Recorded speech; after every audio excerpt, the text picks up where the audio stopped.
Hi, friends. It occurs to me that one of the most misunderstood aspects of investing is how to handle risk. Many investors either avoid it altogether, missing opportunities, or chase it recklessly, exposing themselves to ruin. What I've learned is that risk isn't the enemy, mismanaging it is. Asymmetric bets, investments where the upside far outweighs the downside, can transform a portfolio over time, but only if they're sized correctly and integrated into a broader plan. In this issue, I want to share how I think about asymmetric opportunities and why they can be the spark that lights generational wealth. Investor journey, making room for asymmetric opportunities. When I first encountered crypto, I didn't know what to make of it. It seemed volatile, speculative, and unlike anything I had studied before, but I noticed something. Even a small allocation could have an outsized impact on returns. This is the essence of asymmetric investing. You don't need to risk everything. A 2% to 5% allocation in a high upside asset, if it works, can lift the whole portfolio. And if it doesn't, the loss is survivable. History is filled with examples. Venture capitalists operate on this principle, knowing that most startups will fail, but the few that succeed will more than compensate. In public markets, early Amazon or Apple investors didn't need huge allocations to transform their wealth.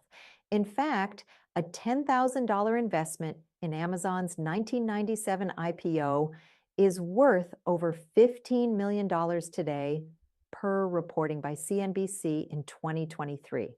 Those who sized the risk small but stayed patient reaped extraordinary rewards. It occurs to me that the key isn't predicting which bet will win, but making space for the possibility that one might. The discipline of taking profits. Of course, asymmetric bets come with a catch. They require discipline. It's tempting to watch gains rise and assume they'll never stop. But every asset that can spike high can also crash to zero. I've learned to think of asymmetric assets like harvests. Plant the seed, nurture it, and when it bears fruit, harvest at least some of the crop. Then replant the gains into safer soil like income assets, protective assets, or long-term holdings. Crypto has reinforced this lesson for me. The Bitcoin cycle rewards patient investors with 10x or more returns in a single cycle, but those who never take profits often ride the wave back down. The same was true in the dot-com era. Cisco and Intel rewarded early believers, but those who assumed growth was permanent are still waiting decades later to break even from the 2000 peaks. And now we are entering another new technology cycle with AI and robotics. The promise is enormous. Like the early days of the internet, fortunes will be made. For those who missed the dot-com era, this may feel like a redo, another chance to position early. But the lesson from history is clear. Only if you create and follow a solid process will this cycle possibly lead to wealth-changing gains. If you don't have a solid plan, it could just as easily wipe out years of steady investment progress. It occurs to me that this is why understanding the difference between speculative investing for growth and buy and hold investing for protection is so important. Growth requires agility, timing, and discipline. Protection requires patience and permanence. Confusing the two is one of the fastest ways to undermine a portfolio. Asymmetric investing works when we treat growth as temporary fuel and protective assets as the permanent foundation. Investor Skills Corner. This issue's glossary highlights some of the concepts and terms referenced in this newsletter. 1.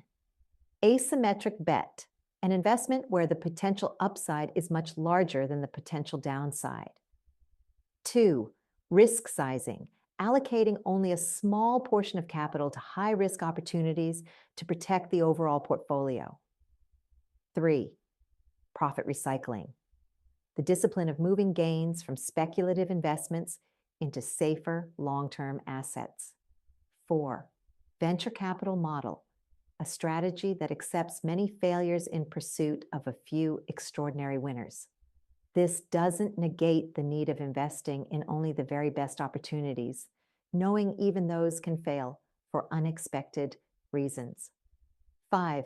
Cycle awareness, recognizing the boom-bust nature of speculative assets and planning profit-taking accordingly. Final thoughts. Asymmetric bets are not about gambling. They're about positioning. A small, well-sized risk can change the trajectory of wealth if handled with patience and discipline. So I leave you with this question. Are you managing risk as a lever to build your portfolio, or gambling with assets and cycles you don't understand? I look forward to your comments. I respond to every email I receive. P.S.